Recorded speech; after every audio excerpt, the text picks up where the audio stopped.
Hi hello नमस्कार.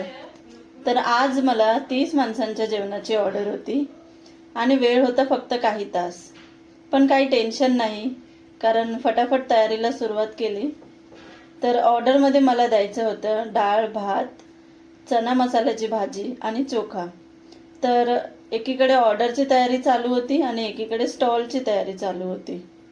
तर सगळ्यात आधी मी वाटण बनवून घेतलं आणि ते झाल्याच्या नंतर डाळ राईस बनवून घेतलं आणि नंतर भाजी बनवायला सुरुवात केली. तर आधी मी चना मसाल्याची भाजी बनवून घेतली आणि नंतर स्टॉलसाठी आज काळ्या वाटाण्याची उसळ केली होती, तर ती भाजी बनवून घेतली. तर अशाच ऑर्डर्स जर मला मिळाल्या तर आणखी चांगलं काम करण्यासाठी मोटिवेशन मला मिळतं. तर अशाच स्वादिष्ट आणि घरगुती जेवणासाठी आमच्या पेजला नक्की फॉलो करा. धन्यवाद.